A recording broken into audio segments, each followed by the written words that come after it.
My wife has been peeking at me from around corners and behind furniture. It's gone from weird to terrifying. My wife Lynn and I have been together for 6 years and married for 11 months. Our entire history together has been very normal, and never once have I noticed any weird behaviors or red flags. I can't stress enough how out of character this whole thing is for her. Lynn is very kind, intelligent, and thoughtful. She's always been the no-nonsense type of person. Being childish or trying to scare me is not something she'd normally do. She doesn't even like watching horror movies. When we first started dating, she agreed to watch The Shining with me because she knew how much I loved horror. She was so scared that she didn't even make it through half of the movie before we had to turn it off. She isn't into anything creepy and has never been into pranks. It's just not her cup of tea, and that's fine. But that's what was so strange about this. It's just so unlike her. I should also add that she never had any mental health issues, and as far as I'm aware, it doesn't run in her family. I know some people are able to hide their mental health problems, but in the 6 years we've been together, I think I'd have seen some sort of sign. 2 months ago, I was in the kitchen making myself some coffee before work. I was running a bit late that morning and knew I wouldn't be able to make it to Dunkin' Donuts for my usual morning fix. I took a sip of my coffee as I hurried down the hall towards the front door when I happened to notice Lynn peeking at me from around the corner ahead of me. I could only see her eyes and a strand of her long dark hair hanging against the wall. The rest of her body was concealed behind the corner. I nearly spilled my coffee when I saw her. I did burn the shit out of my lips. "Geez, Lynn," I said, wiping a few drops of coffee from my pants. "You scared the shit out of me." She immediately popped out of view like a little kid that had been caught. I heard her scurry off towards the living room, and by the time I got to the front door, she was out of sight. It was really weird, and just totally out of character for her, like I said. But I also found it kind of funny that she was being more playful and a little less serious. I shouted that I loved her and called her a weirdo. As I shut the door behind me, I heard her laughing. Her behavior was a bit odd, but it certainly wasn't something to call a priest over. I forgot about it by lunch, and by the time I got home, she was her normal self. I didn't bring it up, and neither did she, and life went on. The next incident happened 3 days later. It was around 2 a.m., and I had woken up to get a drink. I was standing at the kitchen island, jug of OJ in hand, when I felt a strong feeling that I was being watched. For whatever reason, I looked down at the floor and saw my wife's smiling face staring back. She was peeking at me from the other side of the island, staring up at me with wide, unblinking eyes and grinning like the Cheshire Cat. I screamed, I'll admit it. Not out of irritation, but fear. For some reason, at that moment, I was scared. At the sound of my scream, Lynn scuttled backwards out of my view, her hands and feet smacking the tile floor as she hurried out of the kitchen on all fours. I didn't run after her or even yell after her. I just stood there frozen in shock, wondering what the fuck had possessed her to do that. It took me a little longer than I'd like to admit to go back upstairs, but I eventually did. When I got to our bedroom, Lynn was lying on her side, asleep, or at least pretending to be. I stood there for a while, watching her breathing to be sure she really was asleep. I had the feeling she might jump out at me the moment I got into bed, but she didn't. I climbed into bed and she didn't even move. Her breathing was soft and deep, and I was starting to wonder if I'd dreamt the whole thing. The next morning, I waited for her to come down for coffee, and after handing her a mug and kissing her cheek, I decided to ask her about it. "What was that about last night?" I asked, keeping my tone light so I didn't offend or embarrass her. She frowned over her cup of coffee, shaking her head like she had no clue what I was referring to. "You were peeking at me again." "From over there," I said, pointing to the spot on the floor by the kitchen island. She followed my gaze, and when she looked back at me, she burst out laughing. She laughed so hard that I couldn't help but join her. "You creep me the fuck out sometimes, you know that?" I said. She giggled and set her cup on the counter and wrapped her arms around my neck. "You creep me out all the time, so I guess we're even," she teased. We said our goodbyes and left for work. As I drove, I kept thinking about how creepy it had been seeing her grinning at me from behind the island like that. The sounds her hands made on the floor as she crawled away. I told myself she was just trying to be silly, just trying to join me in my love of all things horror. It's not like I was afraid of her, but it still didn't sit right with me. I started seeing her peeking at me more and more. Sometimes she'd be peeking out from behind the couch or living room curtains. Once she even managed to get inside her grandmother's old trunk that sits at the foot of our bed. I might not have even known she was there at all had the trunk's old hinges not given her away. She'd had the lid propped up just enough so that only half of her face peeked through. She'd been grinning like an excited toddler. It was unnerving. I didn't even know what to say to her. All I could do was stare. When I finally found my voice, I asked her why on earth was she doing this. She didn't answer, but she had slowly closed the lid, shutting herself inside the trunk. I just walked away, feeling disturbed. I didn't understand why she was doing it, but it clearly made her happy. I just hoped she would tire of the game quickly. Lynn didn't peek at me for the next 2 weeks. I started to think she was done with her weird prank, and I was relieved. We were watching a show on Netflix one night, and I jokingly said that I hadn't seen her peeking at me lately, and that she must have given up on her spy game. She looked up at me with a small smile and said, Maybe I've just gotten better at it. I didn't say anything, but I wondered whether or not she was joking. For the next few days, I couldn't stop thinking about what she'd said. Was she still peeking at me when I wasn't looking and I just hadn't noticed? And if so, what the hell was she getting out of this? I started to feel paranoid, constantly checking whether she was watching from around the corner or behind a door. I was jumpy whenever I was home, and she wasn't in full view of me. I felt stupid and a little crazy. But after a few weeks without another incident, I began to relax. I stopped checking behind furniture and walls and told myself it was just a bad memory. Then a few days ago, things got so much worse. Lynn left to go to a friend's, and I lounged on the couch and played a couple games on my laptop. Around 9 p.m., I hopped in the shower, and as I was washing the soap from my hair, I felt that awful feeling that I was being watched. I slowly opened my eyes and almost had a fucking heart attack. Lynn was peeking from behind the shower curtain, her entire head stretched into the shower, leaving just her body outside. Her long dark hair hung against the curtain, the ends dripping with water. Her mouth hung open in a terrible grin, eyes wide and red, as if she hadn't blinked in a while. I screamed and jumped back against the wall. She didn't move, nor did her smile waver. Her makeup ran down her cheeks in 2 black streaks. She looked giddy and completely deranged. I was fucking terrified. We stood like that for a few moments, neither of us saying a word. Finally, after what felt like forever, she slowly pulled her head back out of the shower, and I watched her blurry figure through the curtain as she moved backwards towards the bathroom door. A second later, the bathroom door slammed shut hard enough to rattle the mirror. I screamed again and jumped out of the shower to lock the door. I stayed inside the bathroom for over an hour. Maybe I overreacted to some of you, but joke or not, I wasn't going to put up with the crazy shit anymore. That's what I kept telling myself as I paced in my bathroom, stopping to listen at the door every few minutes. Suddenly, I heard a muffled sound, and I pressed my ear against the bathroom door, straining to listen. I couldn't hear anything, but I envisioned Lynn standing on the other side of the door, giggling at her joke. I felt a surge of anger. I was beyond pissed at being made to feel scared in my own house, and made to hide in the bathroom for an hour. All for what? Some joke? If it was a joke, it was an awful one. What the fuck, Lynn? I snapped. This shit is getting really fucking annoying. I waited for her to apologize, or to call me a jerk, but instead I heard a faint moan, so quiet I wondered if I heard it at all, and then complete silence. Lynn? I called out, not able to even hide the shakiness in my voice. I got no response, just my own heavy breathing. I swear to God, just fucking stop it, I yelled, pounding my fist on the door. I waited for her to cuss me out, something I would expect from me talking to her like that. I never screamed at her before, but there was nothing, just the occasional drip from the shower head. I won't deny that I was scared, too afraid to open the damn door and face my own wife. I waited another 30 minutes or so, which feels like a fucking lifetime when you're scared. Finally, I decided I wasn't going to spend the night hiding in my bathroom, so I got down on my knees and peered under the door. I almost expected to see her face peeking back at me, but thankfully I didn't. I could see straight down the hallway to the top of the stairs, but no Lynn. I didn't know if I should be happy about that or not. I looked for a few minutes, waiting to see her head pop up over the top step, but it never came. I stood up, my hand hovering over the door, and mentally prepared myself to open it. I slowly turned the lock with shaky fingers, and was about to yank it open when I heard a sound that still makes me feel nauseous when I think about it. A moan, louder than before, but this time I was able to tell just where it was coming from. I turned my head to the closet door as if in slow motion, and locked eyes with my wife, who was peeking out at me from the slight gap. Her eyes were still wide as ever, and her mouth was hanging open in the most grotesque, gaping smile I'd ever seen. I didn't even scream. I was too scared for even that. Her hands were clasped to her chest, body trembling with sheer delight, as if she could barely contain her excitement.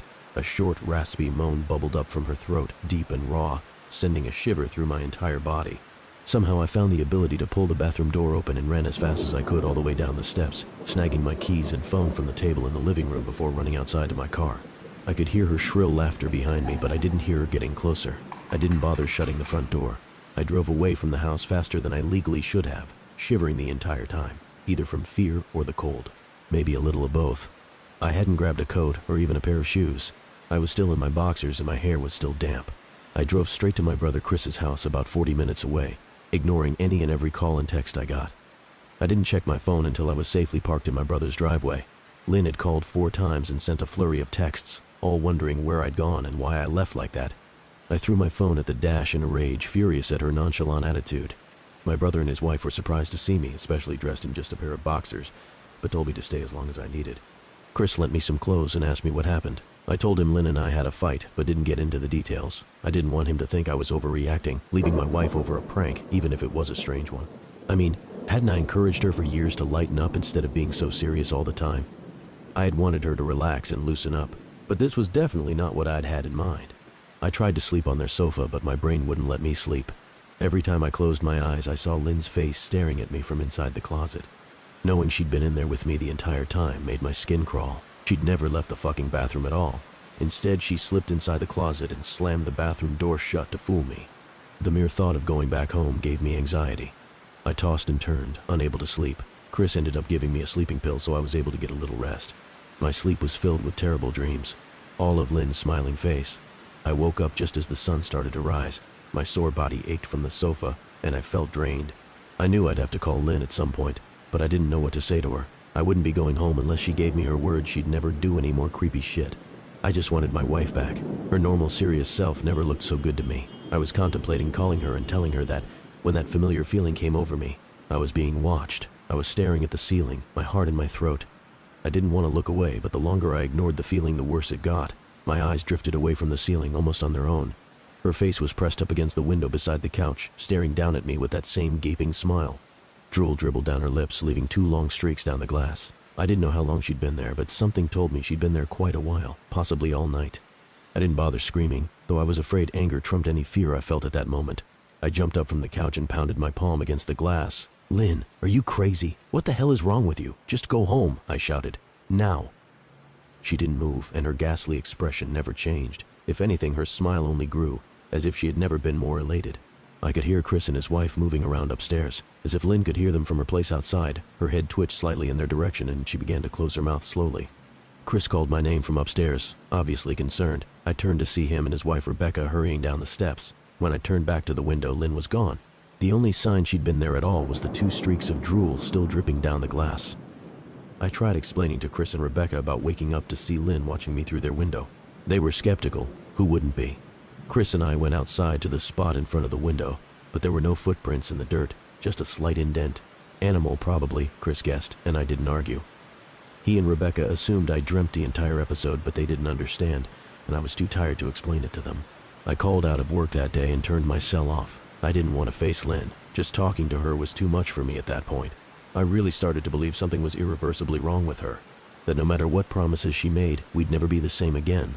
The thought saddened me to my core. I cried most of the morning. By noon, I figured I was ready to confront her. Give her one last chance to explain herself. I could at least give her that after 6 years, I told myself. I turned my phone on and saw the dozens of texts she'd sent, all from a seemingly concerned wife. "Can we talk? I love you. Please call me. I'm really worried. Can you answer? Just come home," and more of the same. All texts telling me she loved me and she wanted me home. How worried she was. Not. A damn one addressing the crazy shit she pulled. Like she hadn't been acting like a character from a Stephen King book. Even her texts were different. She normally texted novels just to tell me to pick up a loaf of bread. You'd think she'd have more to say to me after her bizarre shenanigans. I know it probably seems childish to some of you who are miles away from this situation, but if you saw the way Lynn had looked at me, how she scampered away on all fours like some wild animal, grinning at me from inside the closet like a lunatic, then I think you'd find my reaction was warranted. I ended up staying with Chris and Rebecca for another night. I didn't wake up yesterday until afternoon, and thankfully, I didn't see Lynn's face watching me through the window. I don't want to pry, because it's not my place. "But is this fight something that can be mended?" Rebecca asked. She'd made us both a sandwich for lunch, and I knew she wanted to breach the subject without seeming to be nosy. "I don't know, she's like a different person," I said, choosing my words carefully. I still wasn't ready for her or Chris to know the full extent of the batshit craziness I had been dealing with. People change, Ben, but she's still the same woman you married. Maybe you both just need to talk through your issues. Whatever's going on, I'm sure it can be fixed. She said, ever the peacemaker. "I think it's beyond that now. I don't think talking would help. I just don't trust her," I said. The words stung in my heart. I missed and loved my wife. But how could I live with someone like that? Living in constant fear didn't sound too appealing. "Lynn loves you. She has to be absolutely crushed," she said. "I don't know about that," I said. "Well, she certainly seemed like it to me. I've never seen her so upset. Very much unlike the Lynn I know," Rebecca said, shaking her head sadly. It took a full minute for her words to really sink in, and when they did, I felt dread worming its way through my skin. "Wait, what do you mean? You saw her? You saw Lynn?" I asked, my mouth suddenly dry. Rebecca nodded casually as if that fact wasn't nightmare fuel. Maybe for her it wasn't. "She stopped by this morning just after Chris left for work," she said, cleaning the plates from the table. "I didn't see her car, though. Maybe she took an Uber or something." "Beck, what did she say? Did she come inside?" I asked, sweat starting to break out on my forehead.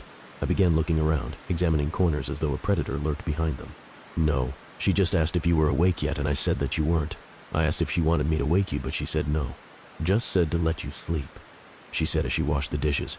That's all? She didn't say anything else, I asked. No. She looked awful though, like she hadn't slept in days. I think you should call her. I got up from the table and thanked Rebecca for lunch. I felt a little bit better at the knowledge that at least she hadn't come inside. Still, I needed to double check that the doors were locked. I sat for a while trying to figure out what to do next. I didn't want to go home, but I felt that I owed it to Lynn to help her if I could. Hadn't I swore an oath to love and honor her through sickness and in health? Clearly, she was very sick. If she was sick, which I truly believe she was, I had to try and get her the help she needed, but I didn't even know where to start. I didn't want to call the police, and besides, what the hell was I going to tell them? That my wife was peeking at me? That she was being creepy? As bizarre as she'd been, she still hadn't committed any crime. Not yet anyway. The police would have probably said that I was overreacting, but this wasn't some prank. It felt wrong, dangerous even, like something sinister lurked beneath her smile. I knew as her husband I was well within my rights to have her committed, but what if she simply acted normal in their presence? She'd obviously been able to fool Rebecca into thinking she was just a concerned wife. As long as the doctors didn't find her a danger to herself or others, they'd have no choice but to release her after 72 hours. I felt lost and overwhelmed. So I did what any husband in my position would do. I called her mother. I didn't want to, believe me. Her mother, Mary Ann, and I were never on the best of terms. We'd never fought or anything like that. She just wasn't a very warm person and wasn't really easy to get along with. She hardly ever smiled, and when she did, only her lips would move into a thin-lipped smile, leaving her eyes as blank as before. She gave off this aura that felt like she was permanently on the offensive.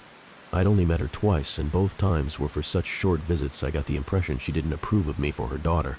Lynn always ushered us out quickly, as she didn't want me to feel uncomfortable, which I was grateful for. Being in her mother's company felt almost unbearable, like walking on glass. I was glad when we moved 3 states away so we didn't have to see her often. I was happy to avoid the woman, but I needed her help. I really didn't want to talk to her at all, but I had to talk to someone, and someone who knew Lynn better than I did. So I grit my teeth and did what I had to. Yes, she answered, already sounding irritated. Mary Ann, it's me, Ben. Do you have a minute to talk? I asked. I could hear her cluck her tongue in irritation. I'm in the middle of writing some checks, but if you insist, I suppose I can spare a moment. What is it that you want to discuss, Benjamin? She said coolly. It's about Lynn. She's been acting strangely, and I was wondering if you had any idea whether there was something. I was quickly interrupted. It's a bit difficult to follow your rambling, Benjamin. What is that you want from me? She asked. I could almost see her standing there in her thin sweater and slacks, tapping her fingernails impatiently on the table. I wanted to know if you'd ever noticed any odd behavior, or possibly any mental health issues. I asked. There was a long, uncomfortable pause that I couldn't tell was because she was just thinking, or something else. Finally, after a few seconds, she spoke. I'm not sure if this is one of your jokes, Benjamin, but if so, I don't find the humor in it. Now, I do have business to attend to, as I've said, so if you don't mind, she said, but I cut her off before she could get rid of me. Mary Ann, it's not a joke. I'm sincerely concerned about Lynn's mental health. Her behavior has been very erratic lately. I'm very worried about her, and I figured as her mother you would be as well. I said, my frustration evident in my voice. If you're truly concerned, then I suggest you get the health professionals involved. I don't know what you expect of me. She snapped. I could tell she was seconds away from hanging up, and for some reason I was desperate not to let her. I had the feeling that she knew a lot more than she was letting on. Please, if not for me, do it for Lynn. I tried. I heard a faint, shaky intake of breath, as if she were trying to hold her steely persona together but failing. Mary Ann, what's wrong? I started. Benjamin, I don't know what to tell you. My only advice would be to seek professional help. Do not call here again. Goodbye. I tried to call out to her, but she'd hung up. I tried to wrap my head around the call and her refusal to help me. Even if she didn't like me, why wouldn't she want to help her own daughter? I couldn't understand that. I tried to replay the conversation, desperate to find something I missed. After a while, I almost gave up, until I remembered her last words to me. Seek professional help. She'd said those words with a bit of urgency. I could have just been grasping at straws, but no, I was sure her voice had changed ever so slightly when she'd said that. As if they were very important. What had she meant? I assumed she'd been referring to medical professionals, but maybe she was referring to someone else. Someone that she didn't, for some reason, feel comfortable saying directly. Or maybe I was just desperate. I waited for Chris to get home, and after a very long and exhausting conversation with him and Rebecca, I convinced them that Lynn truly needed psychiatric help. I didn't tell them everything. I wasn't prepared to go into it yet, but I told them about our last encounter. How she'd hidden in the bathroom, peeking at me from the closet. They were obviously shocked, but thankfully they believed me. They too just wanted to help her. Still, they didn't think it was all that serious. Weird, maybe, but not dangerous. They just kept saying that Lynn had to be playing some kind of weird joke. Maybe for YouTube? Rebecca offered, if only half-heartedly. Chris didn't think we should involve the police just yet. He offered instead to go with me, and I readily accepted. He reasoned that calmly talking to her, trying to coax her into going willingly, was the best recourse. I agreed to do it his way. At least I wouldn't be going into that house alone. We drove over this morning just after breakfast. There was no way I was going at night. When we pulled into the driveway, my stomach began doing somersaults. Her car wasn't there, but I still didn't let my guard down. The front door was ajar, and for a split second I thought we'd see her eyes staring through the gap. I was shaking and starting to sweat. Chris, however, was fine. He waited for me to open the door, his hands in his pockets like he was going on a fucking stroll through the park. I envied his ignorance. I pushed the door open and was immediately hit with the stench of rot. Chris smelled it too, and he walked in the house behind me with his nose scrunched up. "What do you guys use to clean the floors around here, shit?" Chris mumbled. "Shut up," I said, my eyes darting around for any signs of Lynn. The house was deadly quiet and dark despite being 10 in the morning. All the curtains were closed up tight, refusing to allow any sunlight inside. If I hadn't left it just 2 days prior, I'd have thought the house to be abandoned. We moved through each room, carefully checking any place that she might hide, occasionally calling her name. "Why the fuck are you looking under the couch?"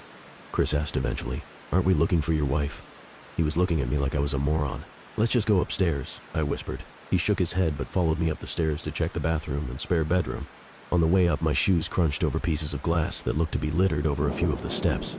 I noticed that one of Lynn and my wedding portraits that hung on the wall along the staircase had been smashed. The frame hung crookedly, all the glass removed. I stared at the picture, a lump forming in my throat. We had taken the photo just after leaving the church, after saying our vows. She looked so beautiful in her white gown. I looked at Lynn's beautiful face. I never dreamed her face would ever be a source of terror for me. We climbed the rest of the steps and checked the spare bedroom, but it looked completely untouched. I was hesitant to go into the bathroom, my fear from that night coming back to me all at once. Chris noticed and offered to go in by himself, but I couldn't let him do that. So we walked in together, checking the closet and the shower. The bathroom looked as if it hadn't been touched since the night I left. "I don't think she's here, Ben. Why don't you pack some clothes and we'll try coming back tomorrow or something?" Chris said. I nodded and went into our bedroom and shoved some clothes into a duffel bag. When I checked inside our closet, I came across the source of the smell and gagged. Chris took one look and lost all color in his face. He had to go stand by the stairs to get away from the sight and smell. I gazed down in shock at what lay inside my bedroom closet. Soaking into the rug were at least a dozen eyeballs, all carefully laid out in pairs. Some were as large as a quarter, while others were as tiny as a marble. I stared down at the eyes she'd collected from small animals, and I wondered how she'd gotten them, and shuddered at the thought. Man, I thought I had it bad with Becca's shoe addiction. But fuck me, your wife's in here collecting eyeballs, Chris said, gagging. "Ben, I think we should go," he called from the hall. "I'm getting nauseous." "All right." I grabbed my duffel and shut the closet door on my new nightmare. I stepped out into the hall and took a deep breath of air. I could taste the rot on my tongue and I couldn't help but gag. Who the fuck lines up eyeballs in their closet like that? Chris mumbled. "I tried to tell you she needed help," I said. "She doesn't need help, Ben. She needs a fucking exorcist," he said. "You coming or what? I can't stand the smell any." His words died in his throat and his eyes grew wide with fear. I didn't ask him why. I could feel it. Someone was watching me, and I didn't think it was the eyes in the closet. I turned around, my eyes slowly scanning the bedroom. "Christ," I whispered, as I finally saw what we'd missed. Under the bed, curled on her side, watching us with the excitement of a kid on Christmas morning, was my wife. She held her hands together just under her chin, and they were shaking eagerly. Now that she knew she'd been found, I could hear the quiet noises she was making. A sort of hiccuping sound in her throat, as if the excitement was just too much for her. It was unnerving, to say the least. Wide eyes and that same huge smile. Everything in me told me to run, but I forced it away. This was my wife. No matter how twisted, she was still the woman I married. I had to help her. "Lynn," I said softly. She didn't respond, but her head bobbed back and forth in two quick little movements as if she were nodding. "Baby, I just want to help, okay? Can you let me do that?" I asked. I had taken a single step forward, approaching her like some kind of dangerous animal. "I love you, Lynn," I said softly, taking another step closer. She let a tiny moan escape her wide-open mouth, and I had to resist the urge to run. Her shoulders were starting to quiver, and her eyes grew as large as saucers. I crouched down so I could see her better, and immediately saw the blood. Her hands were covered in it. They trembled more the closer I got, as if she was barely able to contain herself. "Lynn, are you hurt? You're bleeding," I said. She bobbed her head again, her bloody fingers moving up and down as if playing an invisible piano. They occasionally grazed her chin, leaving smears of blood on her skin. I wanted to recoil in disgust. The smell that was coming off of her was revolting. I could feel the vomit trying to climb up my throat. Her lips were dry and stretched thin, blood seeping between the cracks. I knew she wouldn't come out on her own, but I didn't want to leave her in the state she was in. I scooted closer and reached out to her. The excited hiccuping sounds got louder and her hands shook, fingers flexing. It was then that I could see the blood oozing from in between her fingers. "Oh my God, Lynn, you're bleeding," I said. Instinctively, I reached out to take her hand, but before I could even touch her, her hands sprang out towards me. A sharp pain shot through my arm, and I fell back on my ass. My arm burned, and I could see the blood dripping down onto the carpet. I looked back at her in shock and saw her grinning madly, her fingers clutching a large shard of glass. "You all right in there?" Chris asked from behind me. I turned my head slightly and nodded to him, cradling my arm to my chest. When I turned back to face Lynn, I saw that her focus had shifted. She wasn't looking at me anymore. And she wasn't smiling anymore either. She was staring past me, her eyes glaring at Chris the way a hungry lion might stare at an antelope. Her mouth was still hanging open, but it was twisted into a snarl. I got to my feet and began walking backwards down the hall, afraid to take my eyes off her. "Are you bleeding?" Chris asked. The moment the words left his mouth, Lynn started fast scooting out from under the bed, the glass shard still in her fist. "Chris, run! Go!" I yelled. He must have been too afraid to move because a second later I felt my back bump into him. He was still standing at the top of the stairs, staring at the horror that was my wife. Lynn had crawled completely out from under the bed and stood in the bedroom doorway, her face twisted in rage. Her whole body was visibly tense. Blood ran down her fingers and onto the floor. "Jesus, Lynn," Chris said. You, playing hide and seek?" I reached back and pushed him towards the steps. "Move your ass, Chris," I said, as quietly but firmly as I could. Lynn bobbed her head in fast, sharp motions and began to grin, stretching her mouth open wider and wider so that her chin seemed to touch her chest. I heard Chris mutter a prayer, and then he was running down the stairs. I stood at the top of the steps, stuck between the love for a woman who clearly needed serious help and self-preservation. "I only want to help," I said, choking back tears. Her eyes focused on me once again as she slowly lifted the glass, holding it out in front of her. And then she started sprinting towards me, grinning with utter excitement. Thankfully, my body took over and I flew down the stairs, skipping 2 or 3 at a time. I made it to the front door before I felt her leap onto my back, wrapping her arms around my neck, her open mouth next to my ear so that I could hear those terrible hiccuping sounds up close. I shook her off me, knocking her to the floor. I felt a searing pain in my back as she went, but I tore open the front door and bolted to my car. Chris was standing in the front yard, talking on the phone with the police. I didn't say a word, I just ran to my car and jumped in. Chris took the hint and followed me, still on the line with 911. I watched the rearview mirror, sure I'd see her there, running after us. But I never did. I went straight to the ER and got 11 stitches in my arm and 3 on my back. The police asked a lot of questions and went back to the house to do a search, but of course, Lynn wasn't there. They advised me to stay with a friend or relative for a while, and to file a restraining order as soon as I could, but none of those things would matter. Somehow I just knew. I dropped Chris off at home and went to a motel an hour away. I wanted to put as much distance between me and Lynn as I could. This is where I've been for the last 4 hours. I thought maybe the police would find her. Maybe they'd get her the help she desperately needs. But now I don't think so. Because 40 minutes ago I got a text from an unknown number. Just 3 words. "I found you," and a picture attached. The picture was dark and grainy, but I instantly knew what it was. There was no mistaking my wife's eye. I started typing this out immediately after. "I don't know what to do. I'm alone and scared, and I can't help but feel that I'm being watched. Something walks whistling past my house every night at 3:03. Every night, no matter the weather, something walks down our street whistling softly. You can only hear it if you're in the living room or the kitchen when they walk by, and it always starts at exactly 3:03. The sound starts faint, somewhere near the beginning of the lane near the Carson place.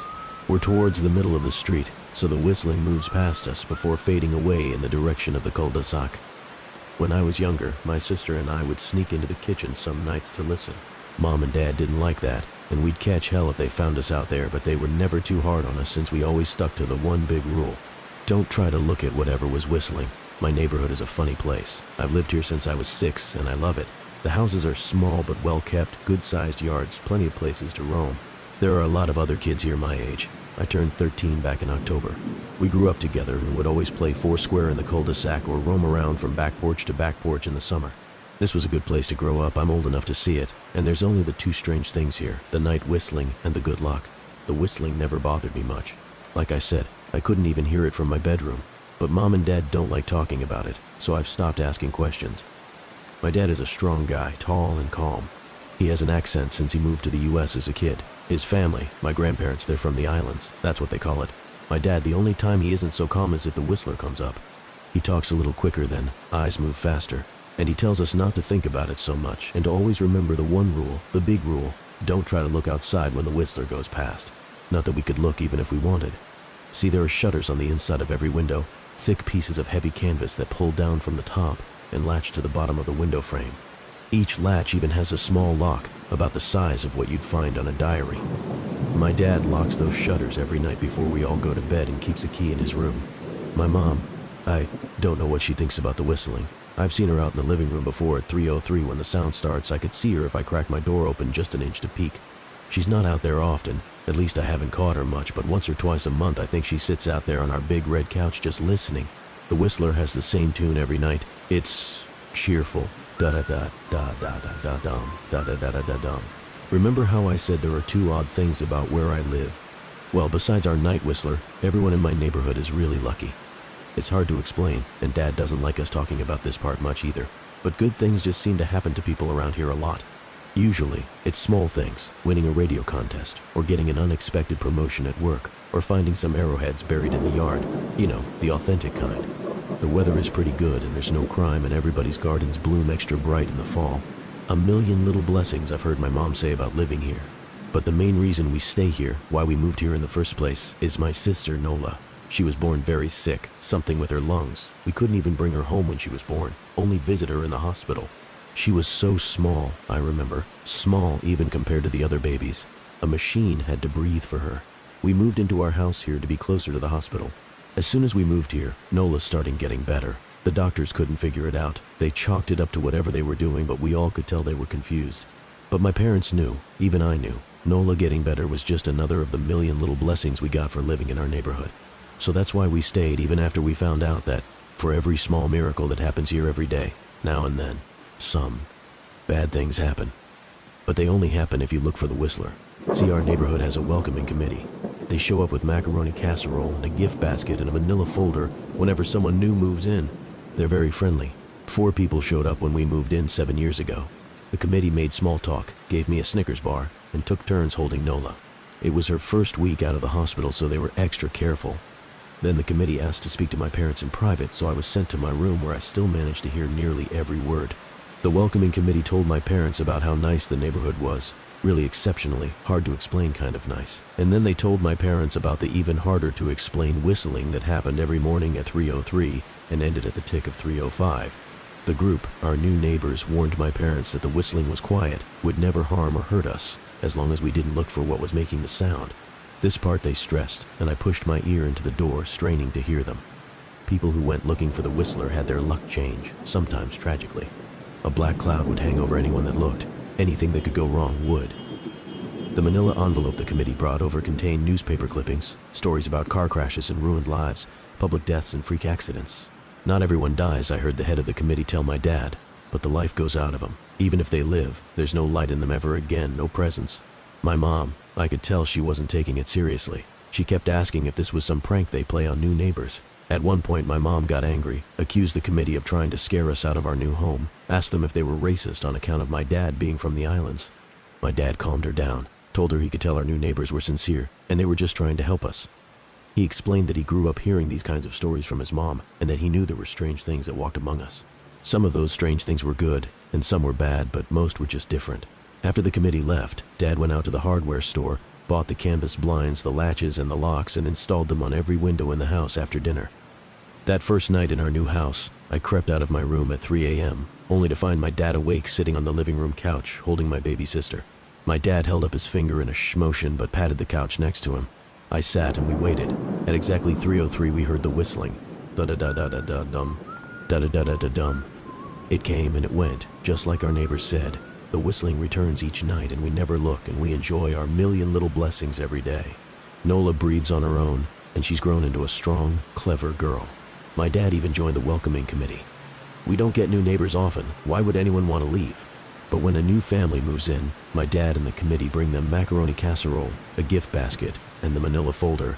I can always tell by the look on my dad's face when he comes back if the family took the committee seriously, or if we'd be getting new neighbors again very soon. Not long ago, a family moved in directly next to us. The previous owner, Miss Maddie, passed away at age 105. She'd lived a good, long life. Our new neighbors seemed like they'd fit in just fine. They believed the welcoming committee, took my dad's advice about the locking shutters since they had a young child of their own. Whatever newspaper clippings were in that manila envelope, whatever evidence, my dad never let us see. But I imagine it must have been awfully convincing since our neighbors got along with no issues for the first month. One night, when our new neighbors had to leave town, they sent their son, Holden, to stay with us. He was 12, a year under me in school. I didn't know him well before that night, but as soon as his parents dropped him off after dinner, I could tell it was going to be a bad time. "Do you know who was always out there whistling every night?" Holden asked the moment the adults left the room. The three of us were sitting in the den, some Disney movie playing idly on the television. My sister and I exchanged a glance. "We don't talk about that," I said. "I think it's that weirdo that lives in the big yellow house on the corner," Holden said. "Mr. Tolles?" my sister asked. "No way, he's really nice." Holden shrugged. "Must be a psycho killer then." Nola tensed. "We don't talk about it," I repeated. "Let's go in my room and play Nintendo." We spent the next few hours playing games, eating popcorn, and then watching movies. A typical sleepover, but I could see Holden was getting antsy. After my parents had wished us a good night, locked the blinds, and gone to bed, Holden stood up from his beanbag and walked over to where Nola and I were sitting on my bed. "Have you ever even tried looking?" he asked. "It's nearly time." Like most sleepovers, we'd conveniently ignored any suggestion of a bedtime. I was shocked to see he was right. It was almost 3 a.m. I sighed. "We don't... See, I can't even try to look because my dad locks the blinds every night and hides the key," he continued, ignoring me. "So does our dad," said Nola. "No," replied Holden. "No, he doesn't. You saw him do it," I said, a little sharper than I meant to sound. Holden grinned. "Your dad locks the blinds, yeah, but he doesn't hide the key. He keeps it right on his normal keychain." "So?" I asked, worried I already knew what he would say next. Because I had noticed that my dad didn't bother hiding the key anymore after all of these years, because he knew we took it seriously. "So, after your dad locked up but before your parents went to bed, I went to the bathroom. And on my way, I may have peeked into their room, and I may have seen your dad's keychain on his nightstand, and I maybe went and borrowed the key to blinds." Nola and I stared, and his grin only grew wider. "You're lying," I said. Holden shrugged. "You can check if you want. Just open your parents' door and look. You'll see his keychain right there on the nightstand." "Stay here," I told both of them. "Don't move a muscle." I hurried over to my parents' room but hesitated at the door. If Holden wasn't lying, my dad would be angry. Beyond angry, I was scared thinking about it, but more scared of an open window with the whistler right outside. I opened the door, barely an inch, and looked in, but it was too dark to see. Taking a deep breath, I walked into the room. 2 steps into the dark, I froze. The whistling started, and I could hear it clearly from my parents' room. I never realized, but they must have heard the sound every night since we moved into the house. They never told us. I don't think I could have slept through it. I stood there, listening to the whistling come closer, unsure whether I should turn on a light or call out for my dad. Soft sounds from the living room brought me back to reality. "Nola," I yelled, running out of my parents' room. Holden and Nola were standing near the front door next to a window. Holden wasn't lying. I could see him fumbling with the lock on one of the blinds. I heard a click. He did have the key. Holden let out a quick laugh. Nola stood next to him, hunched up, afraid but maybe curious. The whistling was right outside our house now. I think I made a sound called out. I can't remember. Time felt frozen, clock hands nailed to the face, but I found myself moving. I'm not fast. I've never been athletic. Somehow, though, I covered the space between myself and Nola in a moment. My eyes were locked on her, but I heard Holden pull the blind all the way down so it could release. I heard the snap of it start to raise, and I heard the whistling just on the other side of the window. But I had my arms around Nola, and I turned us so she was facing away from the window. At the same time, I jammed my eyes shut. The blind whipped open. The whistling stopped. I felt Nola shaking in my arms. "Don't look, okay?" I told her. "Don't turn around." We were positioned so that she was facing back towards the hallway, and I was facing the window. My eyes were still closed. I felt her nod into my shoulder. I reached out with the arm not holding Nola and tried to touch Holden. My hand brushed against his arm. He was shaking worse than Nola. "Holden?" I asked. Silence. I reached past him and gingerly felt for the window, eyes still sealed shut. The glass was cold against my fingertips, colder than it should have been for the time of year. I moved my hand up the window, searching for the string to the blind. The glass began to get warmer the further I reached, and there was a gentle hum feeding back into my fingertips. I tried not to think about what might be on the other side of the window. Finally, I touched the string and yanked the blind shut. I opened my eyes. In the dim light leaking out from the kitchen, I could make out Holden, pale and small, staring at the now closed window. "Holden?" I asked again. He turned towards me and he and I screamed. Everything became a flurry of motion. Lights sparked to life in the hall, then the living room. My parents' footsteps thudded across the hardwood floor. I didn't turn to look back at them. My eyes were glued to Holden. He was pale, had bit his lips so hard there was a thin red line of blood running down his chin, and he'd wet himself. "What happened?" my dad asked from behind me. I managed to swivel away from Holden and look back. I'd never seen my dad scared before, but I saw it that night, in that moment, an old, ugly terror stitched on his face. A parent's fear. Just Holden? He mouthed to me. I nodded yes. My dad let out a breath. He looked so relieved I nearly expected him to cheer. But then he turned to Holden and my dad's face changed. I wondered if he felt bad for feeling good that Holden was the only one that looked. There was a knock at the door. We all froze. Holden whimpered. "Don't answer it," my mom said. She stood at the threshold of the hall. I'd always thought she was a skeptic and just humored my dad about the windows and the Whistler, but that night we were all believers. I noticed that both of my parents held baseball bats they must have taken from their bedroom. The knock came again, a little louder this time. "Please don't open the door," Holden whispered. My dad walked over to him, hugged him close. "We won't," my dad promised, still holding his bat. "Nothing is coming in here tonight." Thud, thud, thud. This time the knocking was loud enough to rattle the door. Holden screamed again, and Nola clutched her arms around my neck. My mom came over and knelt down next to us, wrapping my sister and me close. Thud, thud, thud. "Call the police," my mom whispered to my dad. The knocking instantly stopped. My dad looked over his shoulder at us. "Do you think—" He was cut off by frantic knocking that trailed off to a polite tap, tap, tap. "Police," something said from the other side of the door. The voice from outside sounded exactly like my mom, like a parrot repeating the words back to her. "Police, ba-call, into police, ba-tap, tap, tap, tap, police, police." My mom pulled us closer. "Police, police, police, police, please stop," I heard her whisper. "I don't think calling them will help," my dad said. "How will we know when they're the ones at the door?" The knocking came back harder than before. The door shook. Then it stopped.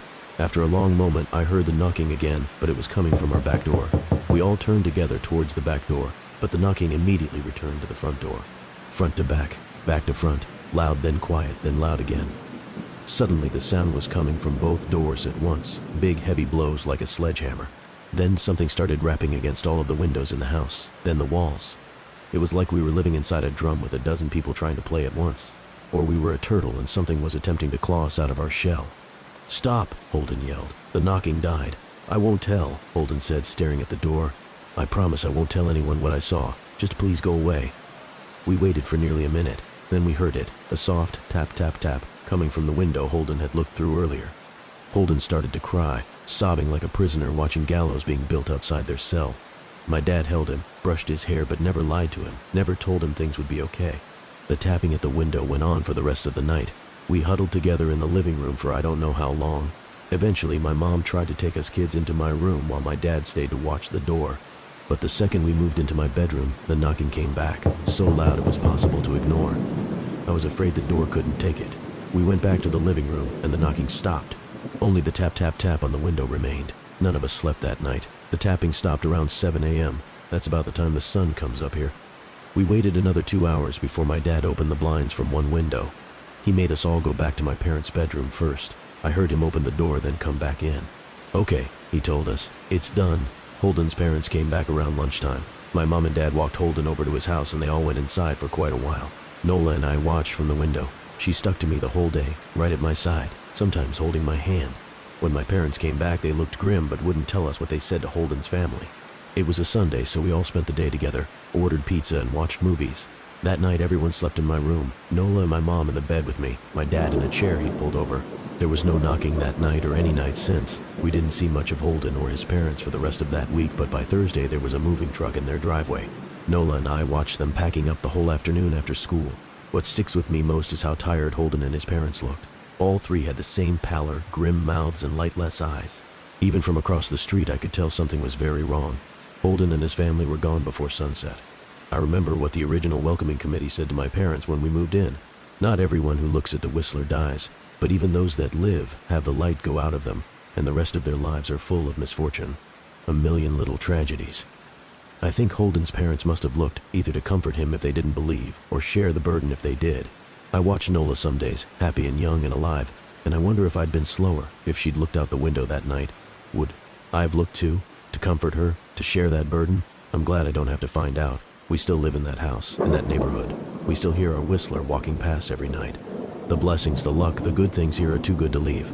but we're careful. We don't have friends over to spend the night anymore, and my dad hides the key to the blinds very, very well. Not that I've gone looking. Some things you just don't need to look for. My missing husband came home, but I just know it isn't him. My husband went missing 6 months ago. Just went out to work one day and never came home. It was a horrible shock to the whole neighborhood, because things like that just didn't happen in our little slice of white picket fence suburbia. The police launched an investigation, and the neighborhood watch sent out search parties, but no one ever found any evidence to indicate what had happened to him. Our families were devastated. Recently, the missing posters have been taken down or papered over. The updates from the police became less frequent and dwindled away. I accepted that, hard as it was to admit. My Rick wasn't coming back, until he did. A week ago, I was in the back garden watering my petunias when I heard the garden gate creak open. I jerked my head in that direction, and there he was, exactly the same as he was the day he disappeared. Same windswept blonde hair and bright blue eyes, same curl to his pink lips. I was in shock. Our families had mourned for him, and yet there he was, standing in our garden like he had just popped out for milk or something. When I asked where he had been, he said he didn't know. He couldn't remember anything about the last 6 months. All our family and friends are beside themselves with joy. They almost can't believe it. But that's just the thing, I don't believe it. Look, I understand how crazy this all sounds. I do. Our families would never believe me, and I can't go to the police unless I want to end up in a straitjacket. But I just know that the man sleeping next to me isn't my husband. I don't know what to do. I know I should be happy, but I'm not. I'm terrified. I don't know much about anything supernatural or paranormal. I don't even like watching horror movies. But something about this whole situation makes my skin crawl. Just let me explain why I'm so sure. Once I've done that, hopefully one of you will believe me, and you'll be able to tell me what to do. The morning after Rick came home, I made him a cup of tea. When I handed it to him, he gave me the brightest smile. Then he took a sugar cube from the dish on the table and dropped it into the cup. Our house was in chaos with his return, and I was still in shock, so I didn't think much of it at the time, but it's been replaying in my mind ever since. I know it doesn't sound very significant, but my husband never put sugar in his tea. He was always adamant that it ruined the taste, and he'd get so frustrated if I ever put sugar in his cup by accident. And yet, this man had sugar. Then it was the golf. A few days ago, when he was out visiting his mom, I recorded a golf tournament that was showing on the TV. It was one of Rick's favorite golfers that was competing, and he never missed it. Once, he even skipped out on an anniversary dinner just to watch a championship. Only, when he came home from his parents and I told him what I'd done, he just seemed unbothered. Like, he said thanks and everything, and then he asked if I wanted to get dinner. He didn't even watch it, and that's just so out of character for him. Then one night I woke up around 2 a.m. to see Rick's face inches from mine, just looking at me with these blank eyes. I kinda gave this nervous laugh and asked, "Baby, what are you doing?" And he didn't answer. For like a solid 30 seconds. He just stared, almost like he was looking right through me. Then he suddenly smiled and said, "Sorry, honey. Sometimes I just can't believe this is real." Then he just rolled over and went to sleep. I didn't get much sleep after that myself. Yesterday, about a week after he came home, the neighborhood threw a street party to celebrate his return.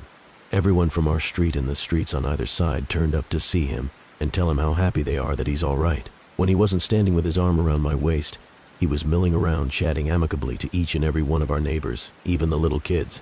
Jackson, our next-door neighbor Sally's toddler, wanted to play peekaboo, and Rick happily played along with a smile on his face. Now, my husband never did that. Rick always said he didn't like kids. That's why we never had any, and so he never wanted to play with any of the neighborhood children, especially not Jackson. Rick all but avoided him. Before he disappeared, I had started to suspect it was so I wouldn't see them together, and noticed the subtle but unmistakable similarities. The final nail in the coffin, proverbially speaking, was Sally. Just this morning, she came knocking on our door. Her excuse was the tray of brownies she carried, but I think she just wanted to push her way into our morning so that she could see for herself what the situation was. After she left, I called her a nosy busybody. Rick laughed, kissed my head, and agreed with me. That was when I knew for sure that it couldn't really be him. Rick always used to get so mad whenever I insulted Sally, like I didn't have any right to hate her even though she'd been fricking my husband for years. But today there was none of that. He didn't even try to defend her. I know what you must be thinking. If he was in an accident or something, he might have had some kind of traumatic brain injury that caused him to forget some things about his life, maybe even change his personality. And that's a valid, reasonable explanation. I have no doubt it's what the police would tell me if I reported all this. But you know why I'm dead certain that man isn't my husband. He doesn't have a scar. If he was really Rick, he'd have a scar on the side of his forehead shaped like the golf club I hit him with. But there's nothing. Not a mark.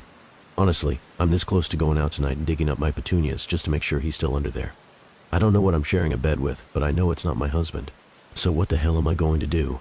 Even though I'm not giving out my real name, I obviously took a huge risk by telling anyone this at all, and I'm so grateful you've all tried to be helpful. I'm so sorry for the delay in updating. I've had some things to figure out. So I'll start with what I know. 1, my husband is dead. In the end, I decided not to dig up the petunias. It was a rash, unadvisable notion which I have since abandoned because I realized how much worse things could get if I was caught. I've been smart about the whole thing so far, and I'm not about to throw that all away. It's too big of a risk. I did, however, thoroughly examine the flowers and the earth around them for any sign of disturbance, but I found none. Of course I found none. I don't know what I thought had happened, that my garden was some sort of pet cemetery and my husband had clawed his way back from the beyond. Even to me, of all people, that sounds crazy. No, my husband is dead. In my heart, I know that beyond any shadow of a doubt, which means that whoever is in my kitchen right now is a complete stranger. 2. He looks and sounds exactly like Rick. His own parents don't even notice the difference, for heaven's sake, but he doesn't act like him at all, which tells me again that he is a stranger, that he never knew me before this, and he certainly never knew Rick. He doesn't enjoy the things Rick enjoyed. He doesn't say the sort of things Rick said. He doesn't complain, doesn't raise his voice, doesn't lie or gaslight or cheat. Frankly, he's a better husband than Rick ever was. Honestly, when I think about it like that, I'm almost tempted just to let it go. I tried to let it go, not to get caught up in worrying and just accept my new life for what it is, but I find myself unable to let it go. Because even though this man seems ordinary and kind and reasonable, there's one thing that scares me still. For someone to have so confidently taken Rick's place, they would somehow have to be sure themselves that the real Rick would not return to complicate their plans, however innocent or sinister those plans may be. Whoever this man is who is calling himself Rick, he must surely know that Rick is dead. And if he knows that, I would bet anything that he also knows how. I've gambled with my life and my freedom before, and I don't intend to do so again. A couple of you suggested that Rick might have had a twin that, for whatever reason, I never knew about, or perhaps a doppelganger who saw his chance at a more comfortable life and took it. Either of these seemed to me to be the closest to the realm of possibility, so they were the first theories I set out to confirm or disprove. A DNA test would surely be able to confirm whether this man is my husband's twin or someone completely unrelated. Of course, I was hardly going to tell him about it. At best, he would refuse, and at worst, well, I didn't want to find out. I ordered 2 separate DNA tests designed for finding one's relatives and ancestors and had them delivered whilst Rick was at work. Then a few nights later, I waited until he was asleep. Actually asleep, not half asleep and staring, and I pulled out a few strands of his hair, not enough that it would be noticeable in the morning, but sufficient amount to send away in a little tube to be analyzed. Much to my relief, he didn't wake up. I'm not sure how I would have explained it if he had. I sent the hair away to the DNA test companies, and they told me I'd have to wait a couple of weeks for the results.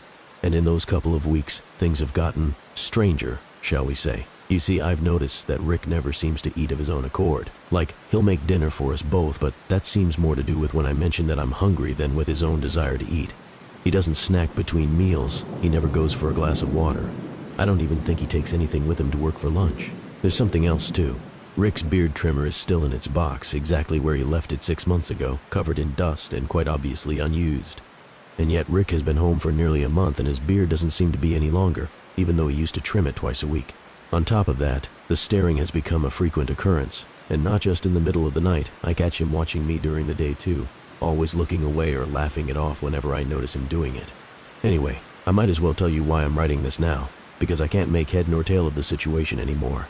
The DNA tests came back in the mail this afternoon, before Rick came home from work. I opened them quickly, eager to see who was included in the list of relatives, whether there were any names I recognized. Either way, it would answer my question. Only, I don't have an answer. All I have are more questions. Because the first test came back as inconclusive, with a note from the company telling me I had to send them a viable hair sample in order for it to work. I didn't understand that. I'd cut the hair myself after all. And what did they mean by viable? But it was the second test that concerned me the most, where there should have been information about demographic and regional origin. There was nothing, only a line of printed black letters spelling out the word unknown. Where there should have been a list of relatives and ancestors, there was no one. Not just no one related to Rick, no, I mean no one. According to the DNA test, this man has no relatives. No family, no ancestors, no biological connections near or distant. That should be impossible, right? How can a person exist without any kind of relation? And how can he come from nowhere? I'm typing this up on the computer in the study, with several tabs open on various Google searches as I try to figure out how this could be possible. The DNA test lies on the table behind me, taunting me with the evidence of everything I do not know. And then I hear it, clear as day, coming from the doorway behind me. Rebecca? If I didn't know better, I'd say my heart stopped. I would know that voice anywhere. I never heard him come in, never even heard the door open. Dimly, in the back of my mind, I recall that our door creaks every time it opens. How could I not have heard it? I turn over my shoulder towards not Rick, a false bright smile on my face. He is not smiling. His face is calm, but there's something hard about the line of his mouth that sets me on edge. What the hell is this?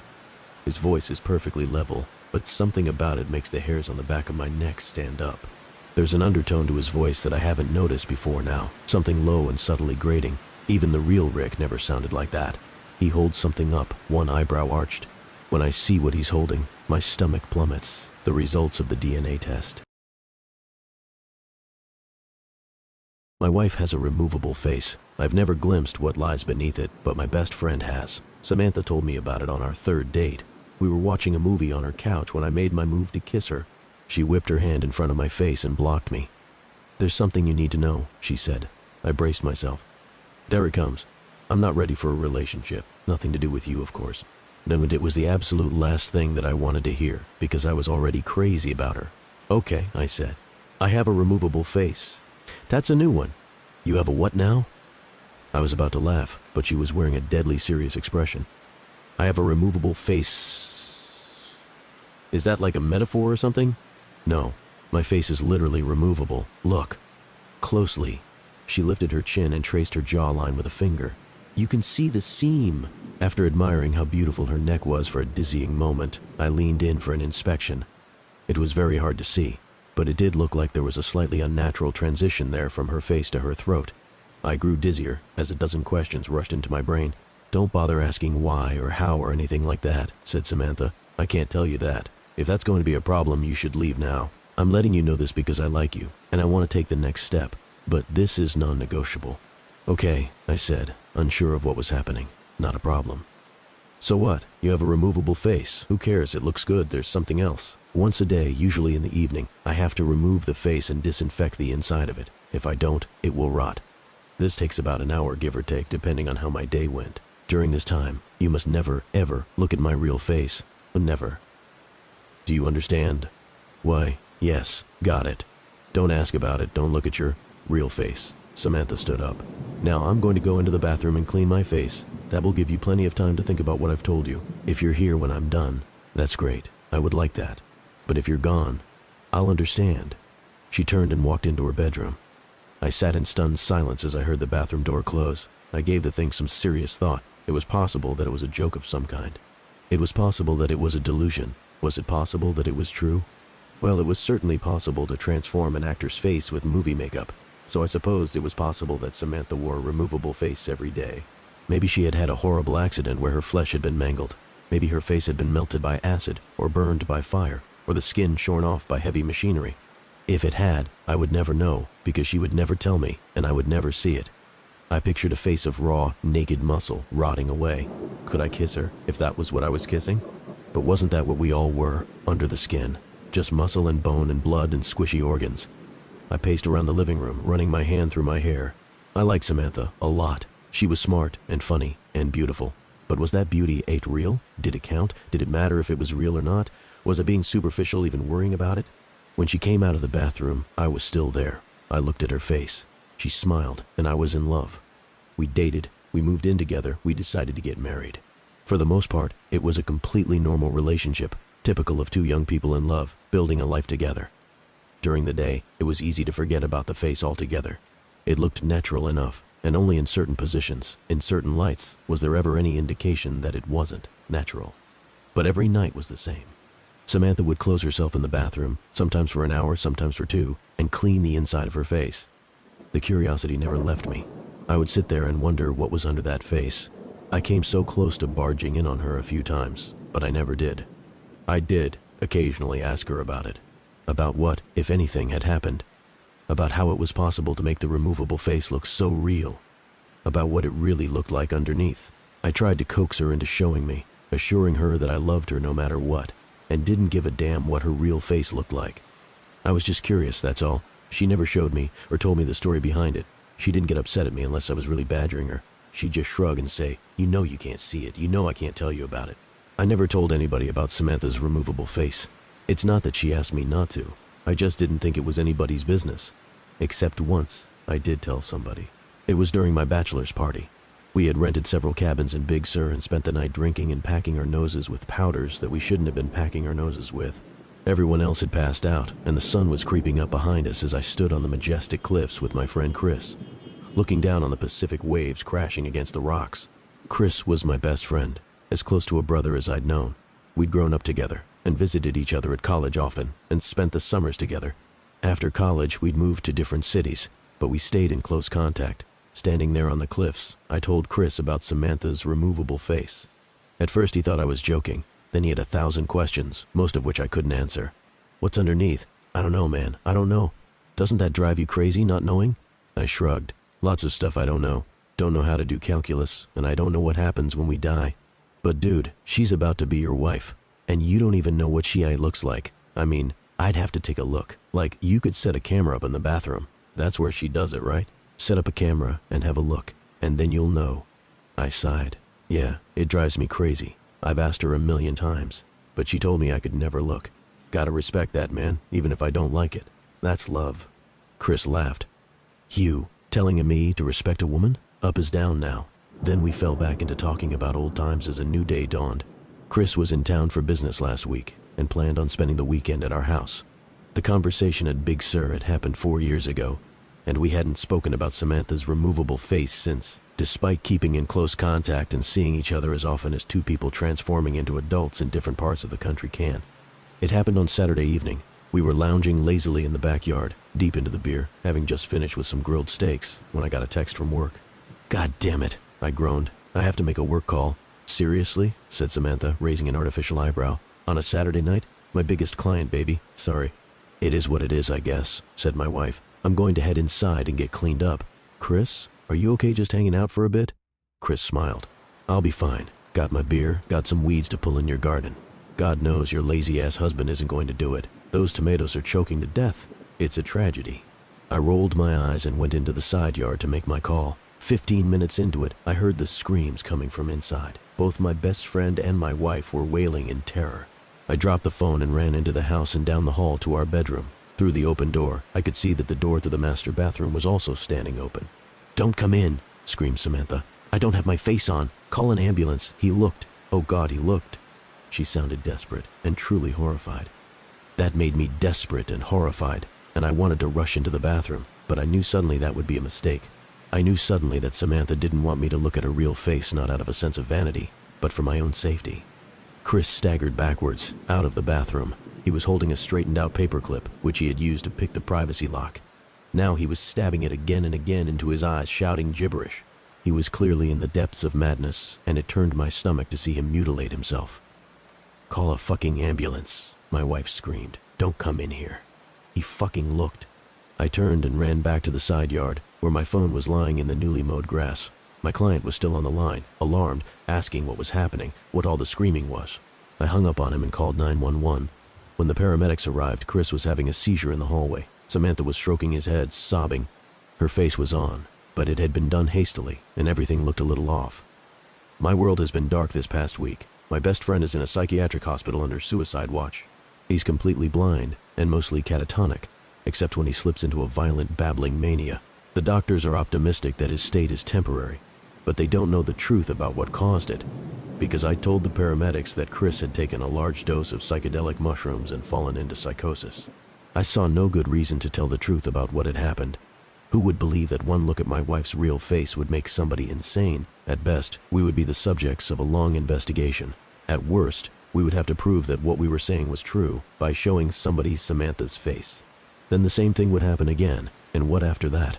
I had no idea, and no interest in finding out. For Samantha's part, I knew that she would never consent to show anybody her real face, no matter what the consequences of refusal were.